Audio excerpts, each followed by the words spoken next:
Okay, hey, Cole again. It occurred to me that I should probably get something up, pretty fast after my intro, since my intro, all it was an intro, and I didn't get into anything. So, today, gonna get right into it and start talking comics, which was the whole point, right? Okay, I thought, a good thing to start with would just be, what I'm currently collecting. Well, not collecting, I collect a lot, but what I'm currently sort of following the most right now. Usually, at any given time, I'm following 3 titles, and then, buying and picking up other stuff that interests me. But as far as like getting every single issue goes and really following them and stuff, most of the time I'm at about 3 titles that I'm doing. And this obviously has changed a little bit over the years, but I'll talk about that maybe. But right now, I'll just talk about the ones that I'm following currently, and actually I've been on them for quite a while. Starting with like right at issue number 1. I guess that's how it's gone with me, sort of, too, in that, sometimes it sort of coincided with a new series kicking off, and I thought, okay, we'll see how this goes, and in the case of these 3, it's gone very, very well.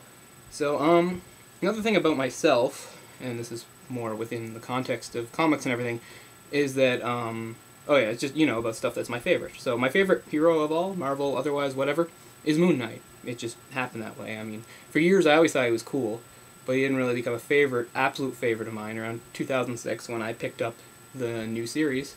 He was being sort of revived. Here's Moon Knight number 1.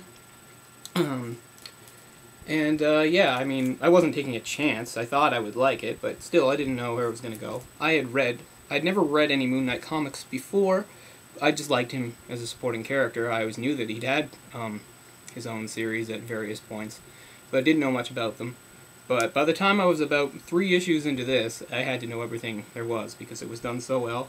Written by novelist Charlie Huston, this first arc, called The Bottom. It's a 6-part arc, and it's just sort of taking Moon Knight and sort of bringing him back from obscurity back into sort of the main universe or what have you. That was the whole point. Sort of explains what he'd been up to the last little while no one had heard from him and stuff. And I mean, this is dark, gritty, good stuff. And they couldn't have picked a better artist to start the whole thing off. David Finch, he's my favorite artist right now, and pretty much everything just, oh man. Moon Knight has never looked better, and probably never will look better than with Mr. Finch drawing him. And he is often, oh yeah, just a little disclaimer. I can say David Finch, I can say Charlie Huston, but I know sooner or later we're going to come upon some names that I'm not going to say right. So sorry about the whole pronunciation thing. Fact of the matter is, with a lot of these names, I've only seen them in print. Yeah, I haven't heard them on TV or anything like that, so I have to make my own guesses as far as they go. So if you know for a fact I'm mispronouncing something, sorry, and hey, you can let me know. Drop my pen. I don't even know why I need it, but you can always let me know, and that would be great, because I want this to be done as well as possible, and mispronouncing names of artists and writers I respect, I don't want to do that. So anyway, yeah, just a little production note about that. So anyway, I'm not going to really talk about my thoughts on the series or anything like that right now. Maybe I'll reserve that for another time, because I'd gotta keep going. But like I said, how much did I like it? Well, I had to know everything about Moon Knight, so I went out and got me the phone book-like Essential Moon Knight Volume 1. Believe it or not, there is a second volume of this as well, which I also have. I had to order it, but you know what I do. And for those of you who don't know, the Essential line put out by Marvel is just sort of like a nice, cheap alternative, a nice way to see any series, whether it's a teen book like Fantastic Four, or just a solo thing like Spider-Man, and take them right from back and show their very first appearances in stories, and just put them together.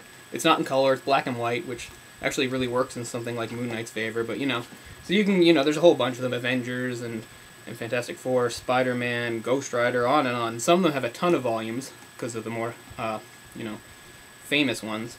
But anyway, so what it is, like I said, there's other ways of seeing some of these comics, but for like the very first issues, it probably is your best alternative without spending a whole ton of money, considering, I mean, how hard to find are the very first actual individual issues of Avengers from the 60s and things like that, and how incredibly expensive are they? Well, you can take it from me if you don't already know that they're incredibly expensive, that sort of thing. Not so much with something like Moon Knight, but again, it's nice to have.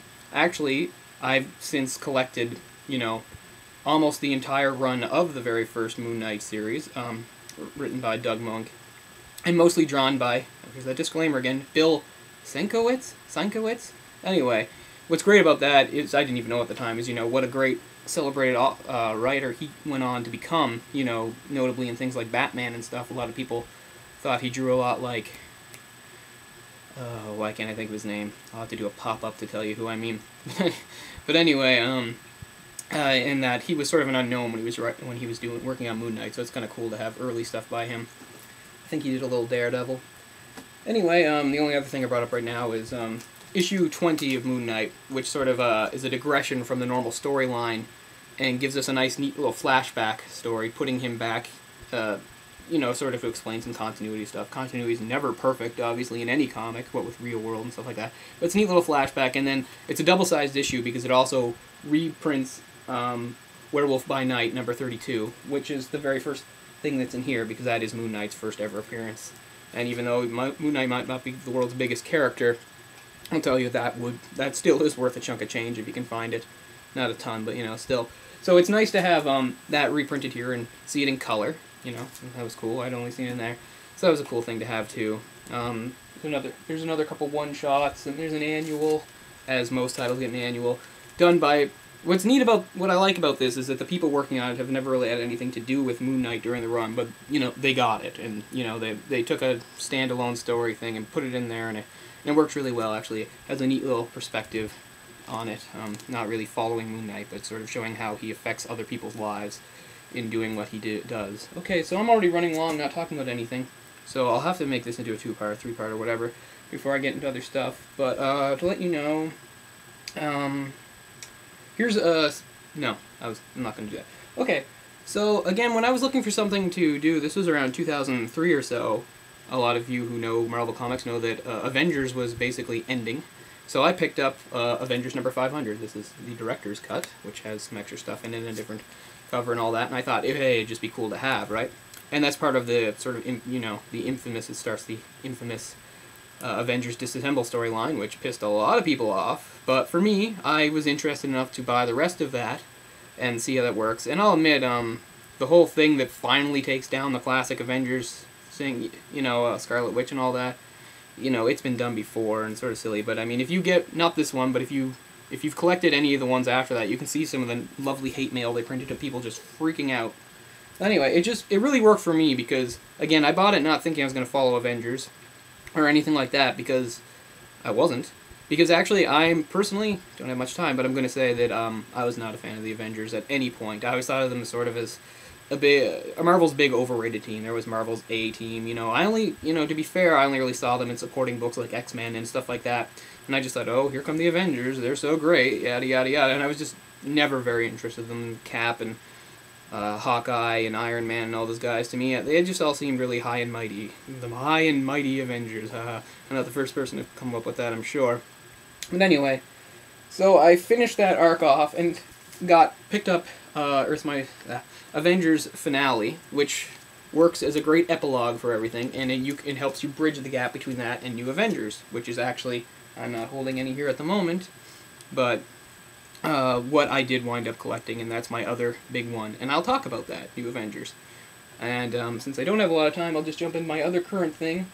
The Immortal Iron Fist also came out around the same time as Moon Knight. Actually, what got me interested was I'd seen ads for it in the Moon Knight comics and stuff. And then one day, just upon leaving my comic store, I just, almost as an afterthought, I asked them, I said, has the first arc of that been collected into a trade paperback yet? And they said, yeah. And so I picked it up, and there we go. That's the very first arc, and it's called The Last Iron Fist Story.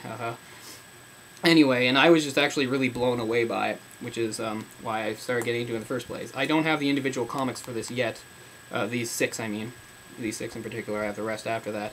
But I will be getting it for, you know, sake of completion and all that. Anyway, this has already run way too long, so I'll be talking about that sort of stuff in depth later. Wow, don't know how I talk so much without saying much of anything, but anyway, alright, I'll see you next time. Great.